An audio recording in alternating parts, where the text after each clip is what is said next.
네, 오늘 하나님의 말씀은 마태복음 23장 8절 말씀입니다. 네, 제가 읽겠습니다. 그러나 너희는 랍비라 칭함을 받지 말라. 너희 선생은 하나요? 너희는 다 형제니라. 아멘. 네, 오늘 말씀은 이제 그동안 제가 기독교적 관점에서의 윤리란 무엇인가 하는 부분을 이번 한 달 동안 계속 나눴고요. 오늘이 그 윤리적 개념의 마지막 시간입니다. 그동안 했던 내용들을 간단하게 정리를 하면 이랬습니다. 윤리에 대한 개념을 정리할 때 처음에 시작한 게 예수님의 불법이었습니다. 예수님은 불법을 행하셨죠. 모세가 작성했던 구약의 율법을 몇 차례에 걸쳐서 의도적으로 어겼습니다. 의도적이라고밖에 볼 수 없는 그런 장면들이 분명히 묘사가 돼 있었죠.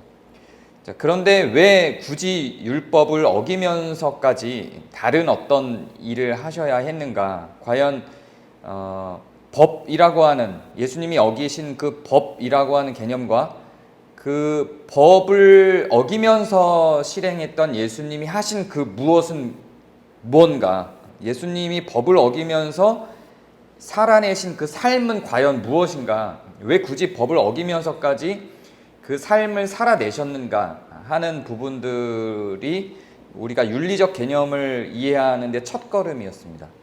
우리는 의인이냐 아니냐, 하나님에게 다가가는 데 있어서 바르냐 바르지 않느냐를 크게 두 가지 관점에서 이해하려고 합니다. 하나의 극단적인 관점은 율법주의라고 하는 관점입니다. 그것은 율법을 지키냐 아니냐로 의의를 논하려고 하는 자세였습니다. 그리고 또 하나의 관점은 율법은 이미 폐지되었으니 오직 믿음으로다. 그래서 믿음 외에 다른 사람의 행위나 삶은 무의미하다라고 주장하는 측면이었죠. 이 두 가지의 주장이 극단으로 가면 모두 모순을 야기할 수밖에 없는 구조다라는 걸 주장하기 위해서 윤리라고 하는 개념을 갖고 왔습니다. 예수님은 믿음이 없는 분이 아니셨죠. 그 본인 스스로가 믿음의 대상이셨습니다. 그러나 율법을 무의미하게 여기진 않으셨습니다. 율법에 대해서 매우 강조를 하시고 율법이 우리에게 얼마나 필요한지를 몇 차례에 걸쳐서 예수님의 말씀을 통해서 율법의 중요성을 얘기하신 것을 우리가 확인해 볼 수 있었습니다. 그러면서도 그분의 행동은 율법을 또 어기는 지점을 만들어냈습니다. 이런 여러 가지 모순 덩어리의 예수님의 삶의 모양과 결정들을 살펴보면서 과연 예수님은 지금 현대 신학자가 말하는 이 두 극단, 율법이 우리의 의의와 불의를 결정하는 기준이라는 주장과 믿음이 우리의 의의와 불의를 결정하는 기준이라는 주장 사이에서 무엇을 선택할 것인가를 생각해 보고자 했던 게 이 윤리적 개념이었습니다. 예수님은 믿음도 필요하고 율법도 버리지 않으셨습니다. 그런데 정말로 예수님이 추구하고자 했던 것은 믿음의 기준도 아니었고 율법의 기준도 아니었습니다. 그 무언가를 추구하고 계셨는데 그 무언가가 뭐냐면 바로 성경에는 있지 않은 이름이기 때문에 뭐라고 붙일 수는 없지만 그걸 현대 신학자들이 윤리라는 이름으로 붙인 겁니다. 그 윤리에는 두 개의 기둥이 있는데 그 두 개의 기둥은 바로 사랑과 정의였죠. 사랑과 정의, 정의는 법을 지키지 않는 것을 분간해내고 분별해내는 힘, 그리고 사랑은 의라고 하는 것을 분별해내는 힘이 정의라면 그 의를 실행해내는 힘이 사랑이었는데 이 윤리는 사랑과 정의를 근간으로 합니다. 그리고 지향점이 있는데 그 지향점은 바로 이웃사랑, 즉 사람에 대한 사랑과 하나님에 대한 사랑이었죠. 이것이 구약시대 율법을 구성했던 원리였습니다. 이거를 현대적인 용어로는 법철학이라고도 부릅니다. 법을 만들기 위한 어떤 원리, 그것을 법철학이라고도 부르는데 여기서 제가 제시했던 질문이 뭐냐면 과연 그 율법을 만들었던 원리인 법 철학이 중요한가 법 자체가 중요한가에 대한 질문을 던졌었죠. 법이 결정이 되고 법이 정해졌는데 우리는 그 법을 지키는 것이 중요한가 그 법을 만들었던 원리를 이해하고 그 원리대로 살아가는 것이 더 중요한가 하는 질문을 던졌습니다. 그리고 저는 법 자체를 지키는 것보다 그 법에 대한 원리를 이해하고 그 원리대로 살아가는 것이 더 중요하다는 관점에서 주장을 펼쳤습니다. 그리고 예수님이 굳이 법을 어기면서까지 다른 어떤 의로운 것을 행하려고 했던 그 무언가가 바로 법 철학, 즉 윤리적 실천이라고 제가 이야기를 했죠.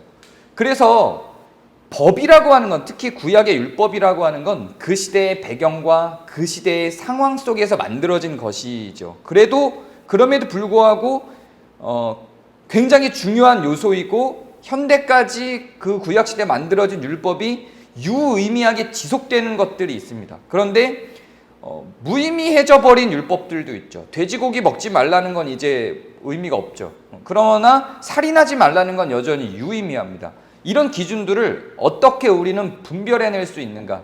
어떤 기준을 가지고 어디까지 구약의 율법을 지금 현대사회에서 우리는 살아내야 할 것이며 어디까지의 구약의 율법을 지금 현대사회에서는 지키지 않아도 되는 것으로 생각할 수 있는가 하는 고민을 해야 됐었습니다.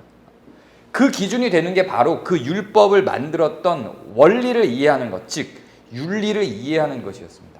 법 철학을 이해하는 것이었습니다. 그 윤리를 이해하면 그 법에 대한 원리가 지금 우리가 살아가는 이 시대에도 그대로 적용되어서 우리를 의롭게 살아갈 수 있는 동력이 되도록 하는 구조였습니다. 그때는 부정했던 것들, 그때는 부정했기 때문에 법에 기록되었던 것들이 지금은 무의미해져 버렸죠. 어떻게 그 변화의 상황 속에서 우리의 의로운 삶의 결정들을 해낼 수 있는가? 그 법을 만들었던 원리를 이해하면 그때 이런 원리 때문에 그 법을 만들었으니 지금은 문화와 환경이 변해서 그 법이 변했지만 그럼 그 원리를 이해하면 지금 우리가 살아가는 이 세상 속에서도 우리는 동일한 의로움으로 예수님이 직접 살아계셨던 그 시대와 모세가 직접 율법을 전해줬던 그 시대와 동일한 의로움으로 우리는 살아갈 수 있겠구나 하는 생각이었던 겁니다. 예수님은 바로 이것을 가르쳐주기 위해서 모세의 율법이 예수님이 살았던 그 시대에 무의미해졌던 경우들과 상황들을 보여주고 그것을 의도적으로 법을 깨며 법을 초월한 어떤 윤리적 실천들, 법을 초월한 의로움의 실천들, 법을 초월한 정의의 실천들, 법을 초월한 사랑의 실천들, 법을 초월한 하나님에 대한 사랑, 법을 초월한 이웃에 대한 사랑을 보여줌으로 법을 뛰어넘는 의가 있음을 설명했습니다.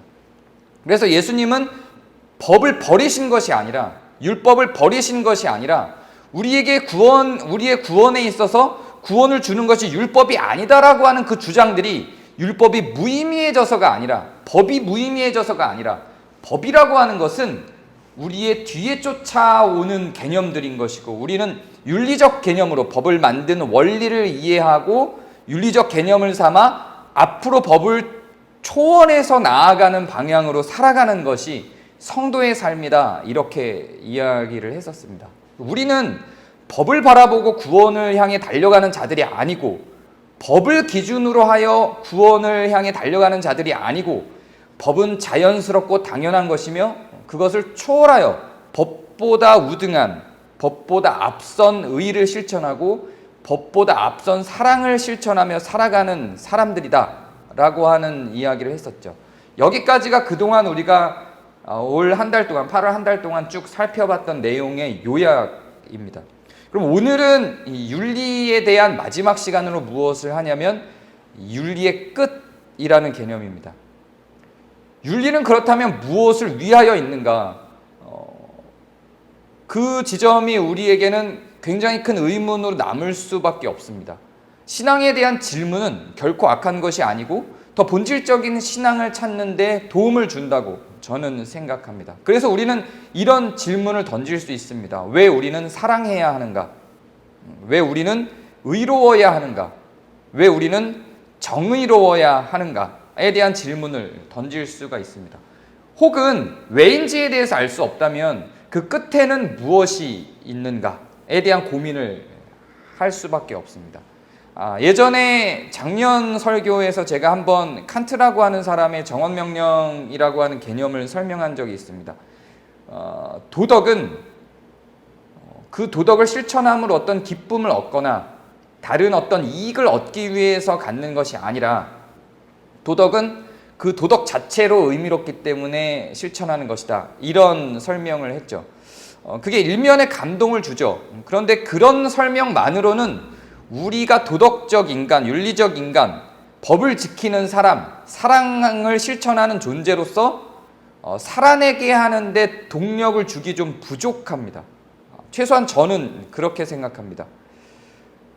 인간은 기본적으로 이기적인 인간이며 또한 죄의 근본 속성을 누구나 지니고 있기 때문에 법은 법이니까 지키는 거고 윤리는 윤리니까 실천하는 것이다. 도덕은 도덕이니까 살아내는 것이다 라고 하는 방식의 설명은 우리로 하여금 그 도덕적, 윤리적 실천들을 포기하게 만드는 결과를 초래할 가능성이 저는 매우 높다고 생각합니다. 인간은 그렇게 칸트가 이야기한 것처럼 단순한 정언명령에 기대어 삶을 살아내는 당위를 부여할 만큼 의롭지 않습니다.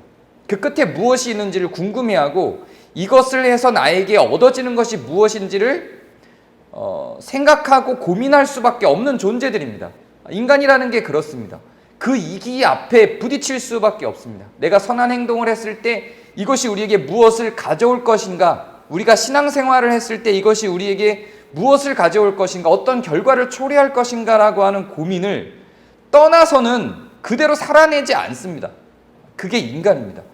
물론 순간적으로 몇몇 우리가 굉장히 의로운 상태, 성결한 상태, 은혜로운 상태 속에 돌입을 해서 내가 수많은 사랑을 받아서 사랑으로 넘쳐 흘러서 우리의 삶이 자연스럽게 사랑으로 흘러나와서 그 감사함에 우리의 모든 헌신과 희생들이 의미롭게 그냥 그 사랑에 뒤덮여서 갈 때가 있죠. 그러나 그건 지속되기는 어려워요. 왜를 끊임없이 묻고 그 끝에 무엇이 있는데를 끊임없이 묻는 것이 인간입니다. 그래서 윤리의 끝에 대한 고민을 하지 않으면, 우리는 그 윤리의 끝에 뭐가 있는데라고 하는 질문을 스스로에게 던지지 않으면 의롭게 살아가는데, 사랑을 실천하는 데 있어서 동력이 떨어질 수밖에 없습니다. 그래서 우리는 이 질문이 성경이 애매하게 설명하고 있다 할지라도 그 애매한 가운데에서 우리는 이 질문을 계속 던져야만 합니다. 그러면 이제 그 이야기를 한번 해보도록 하겠습니다. 그 윤리의 끝에는 무엇이 있을까요? 과연 우리가 그렇게 살아서, 의롭게 살아서 법을 초월한 의를 우리가 살아내면서 누군가는 법도 지키지 못하는 세상 속에서, 겨우 법을 지키기 위해서 발버둥 치는 세상 속에서 법을 초월하여 저 앞서서 가는 의와 사랑을 실천해내자라고 마음을 먹고 그렇게 가르치는 그리스도의 삶을 따라서 그렇게 살아내라고 충동질하는 우리 안에 있는 성령님의 인도하심을 따라서 살아낼 이유가 무엇인가, 그 끝엔 과연 뭐가 있는가를 고민하지 않을 수가 없습니다. 매우 쉬운 답변으로는 천국을 제시합니다. 그래서 천국을 간다. 근데 그 답변으로 천국만을 제시하기에는 우리는 너무 조잡해져 버립니다.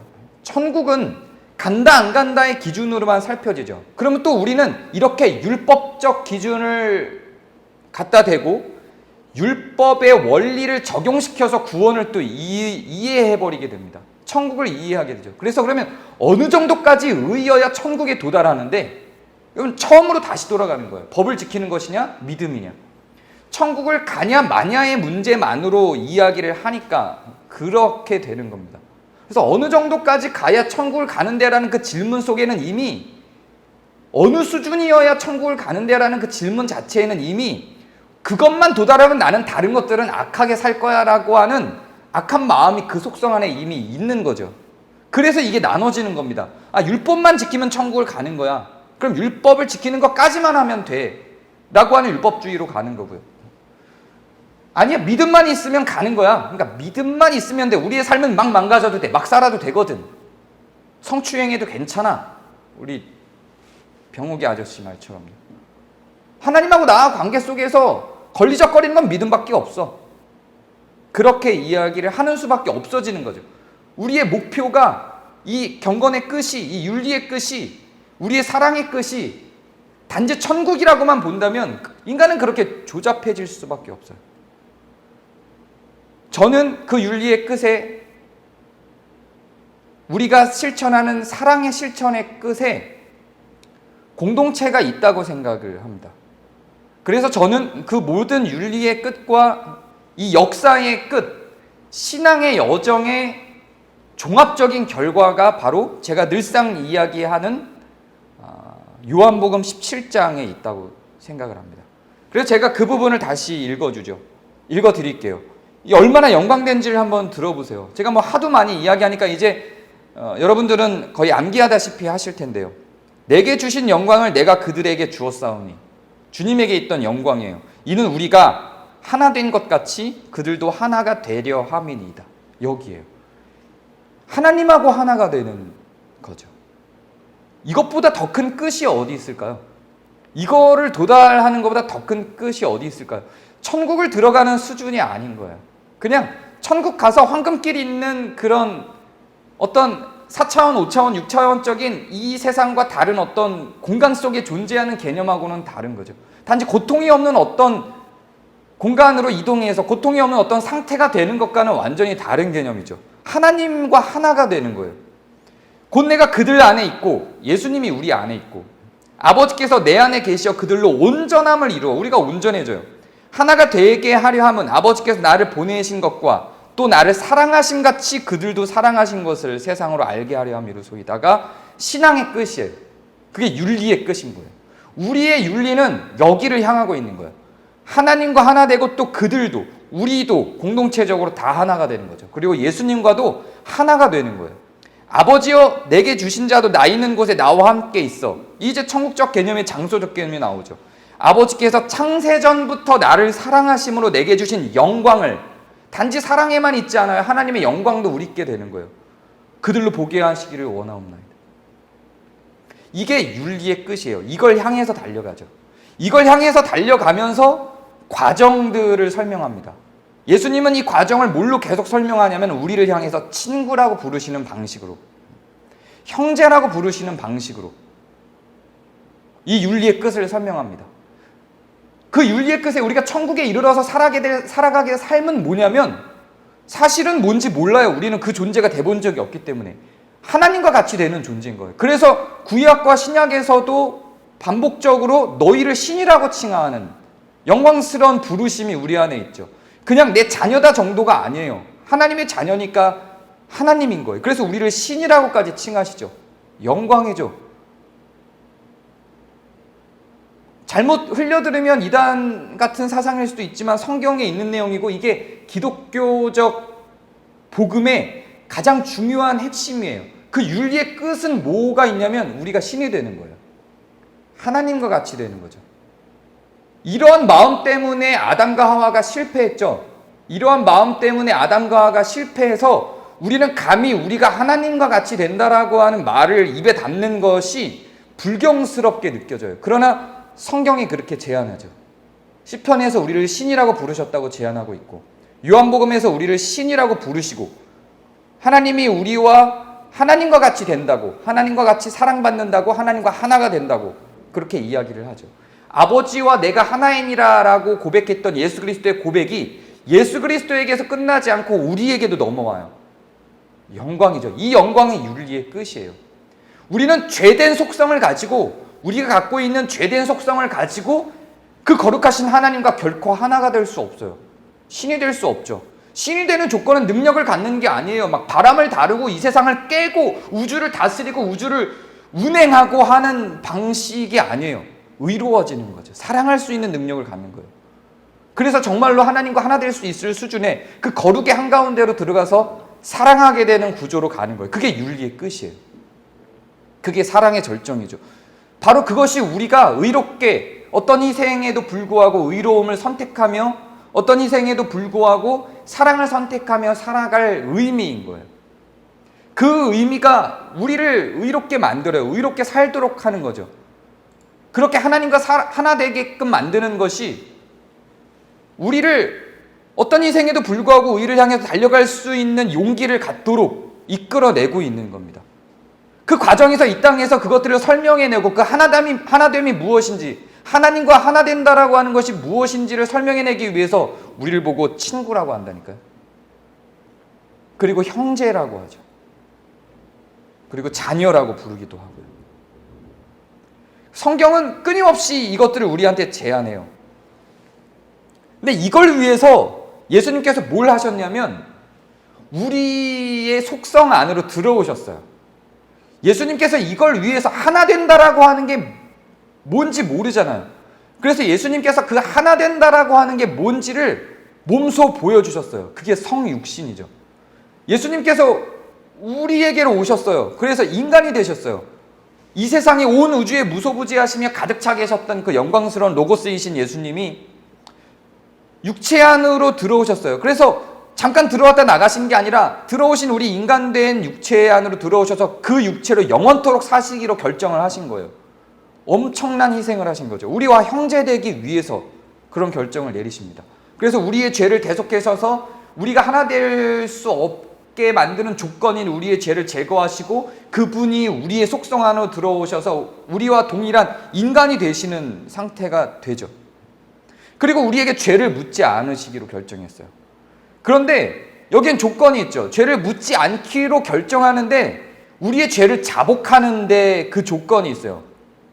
모순이죠. 나는 의롭다라고 말했을 때 의롭다고 칭해주지 않고 나는 의롭지 않다라고 얘기했을 때 의롭다고 칭해주는 이상한 관계로 우리와 그리스도의 관계가 설정돼 버렸어요. 이게 윤리의 시작이에요.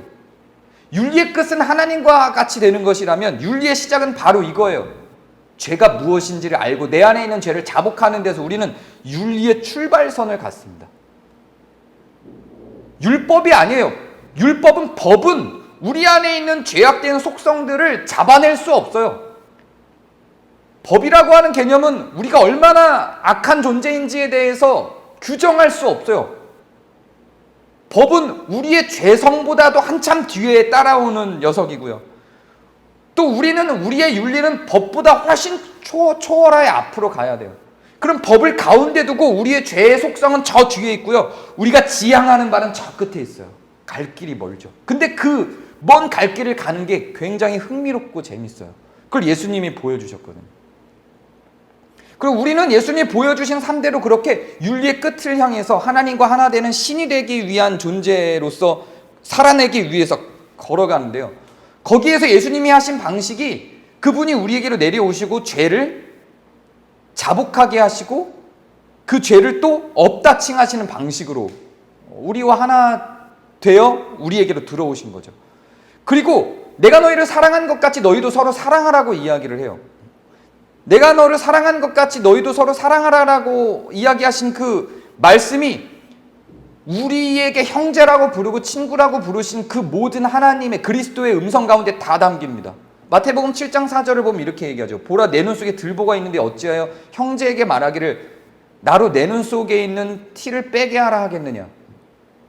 죄가 없으신 그리스도께서 죄를 자복한 우리를 향하여 죄가 없다고 칭해 주시는 이상한 관계를 설정하셨죠. 그리고 내가 너희를 사랑한 것 같이 너희도 서로 사랑하라고 해요. 그럼 우리는 어떻게 서로를 사랑할까요? 이렇게 사랑하는 거예요. 계속 나와요. 예수님의 말씀 속에 제일 많이 나오는 표현이에요. 이 표현이. 주기도문에도 있죠. 우리가 우리의 죄를 사하여 준 것 같이 우리의 죄를 사하여 주옵시고. 형제에게 있는 죄를 보지 않는 거예요. 물론 조건은 있죠. 그가 그 죄를 알고 있는 거예요.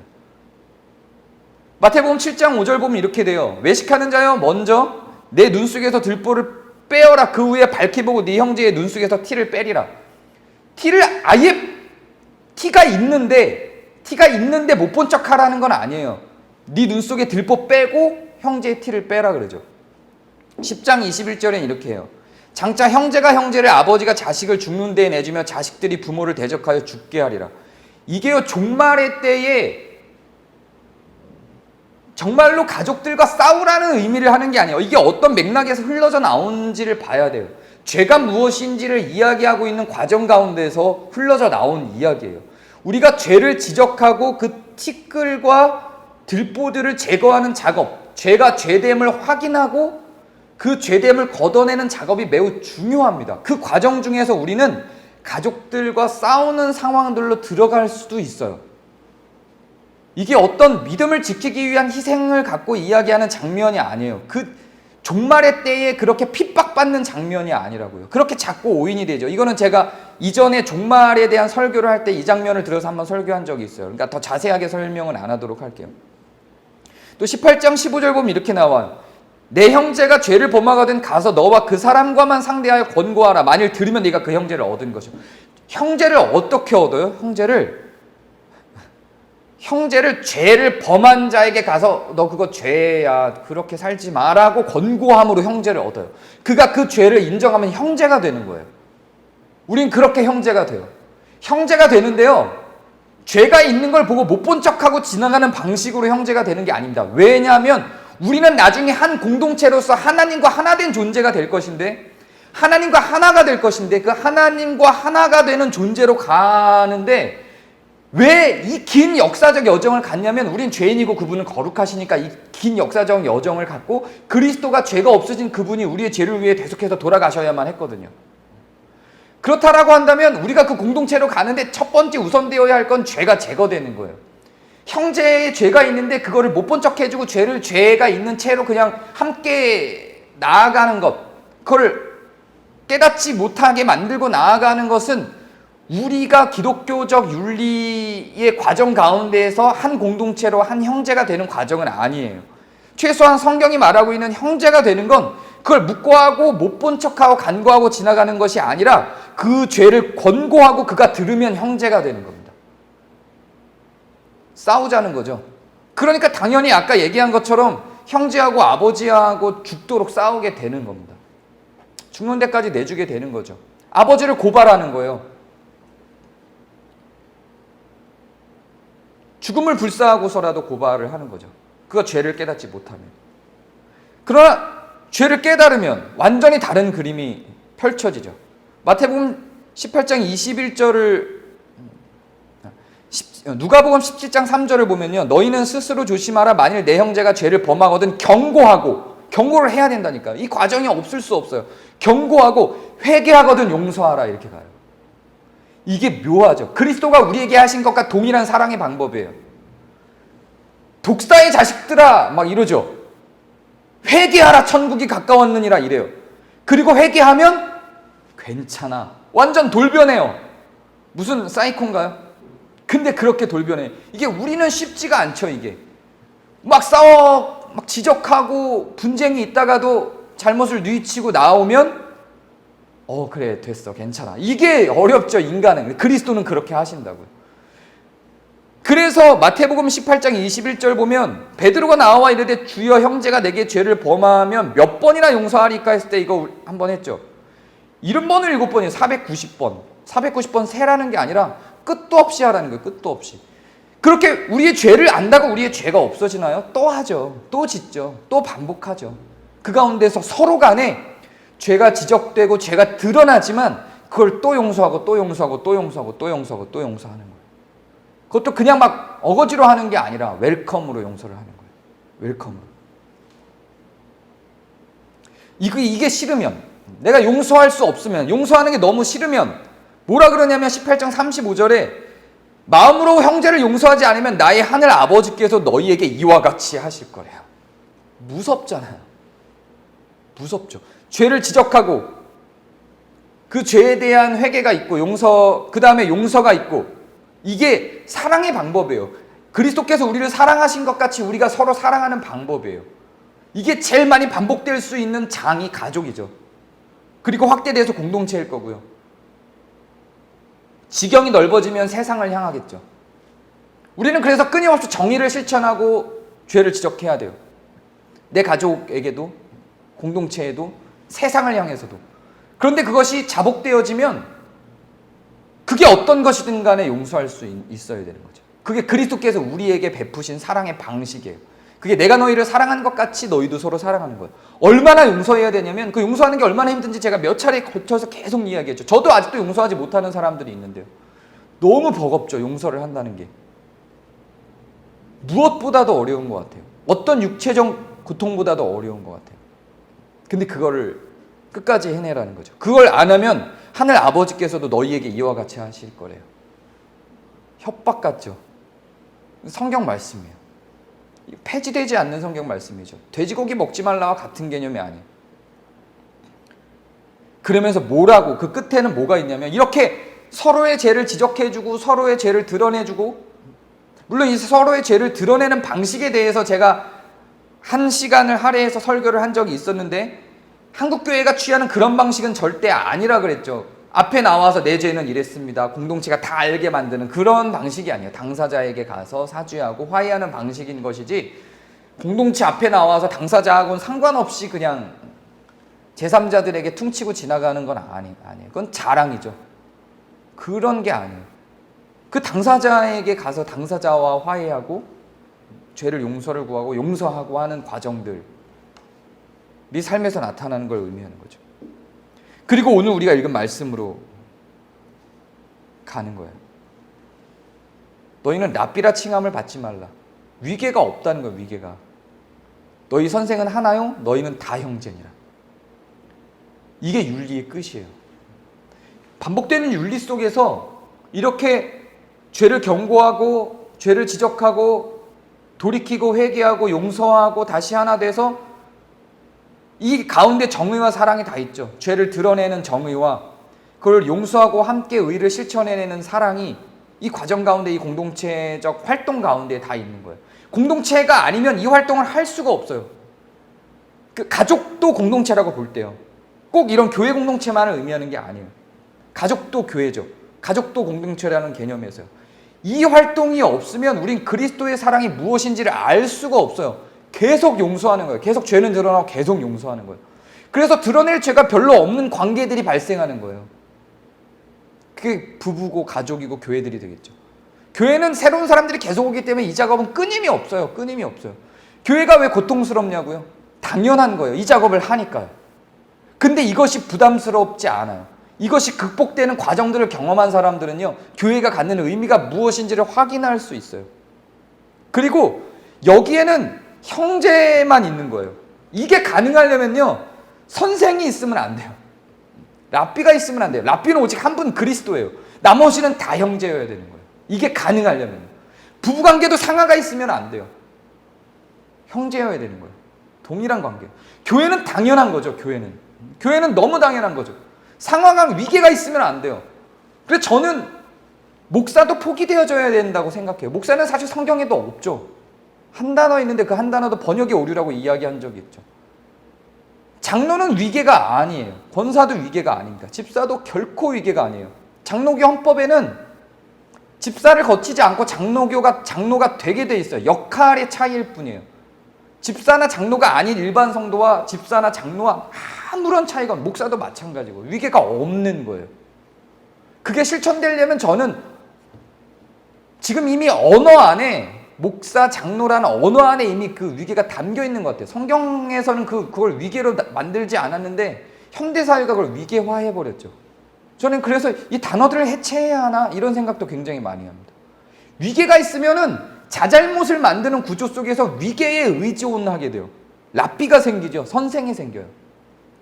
제가 설교한다고 결코 선생 될 수 없어요. 그럴 수는 없습니다. 그렇게 해서도 안 되는 거예요. 제가 설교를 한다고 저의 잘못과 죄를 지적할 수 없는 구조로 가면 안 되는 거죠. 그거는 다 동일한 이퀄의 상태가 되는 거예요. 그게 어디까지 가냐면 아까 요한복음 17장의 내용 읽어준 거를 더 강화해서 20장에 이렇게 기록해요.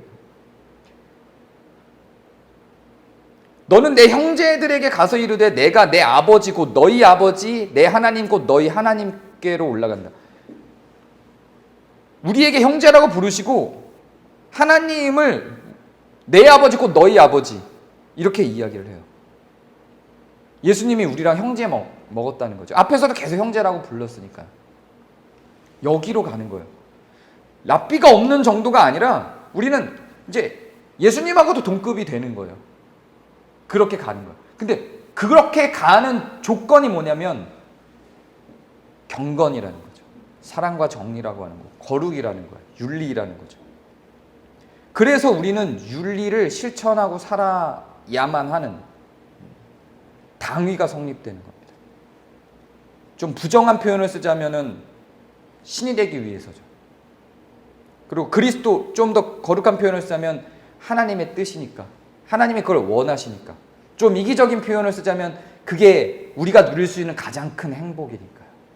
우리가 하나 됐을 때 얻게 되는 행복이 얼마나 큰지 아시잖아요. 싸웠을 때 갖게 되는 불행감이 얼마나 큰지 아시고요. 그러면 우리가 정말로 우리 공동체가 하나가 되고 하나님과도 하나 될 수 있다면 그게 갖고 오는 복은 얼마나 어마어마할까요? 그 가운데로 함께 걸어가는, 이 윤리의 끝을 향해서 함께 걸어가는 공동체, 더함 공동체 교회 성도 여러분이 되시기를 바랍니다. 제가 기도하겠습니다.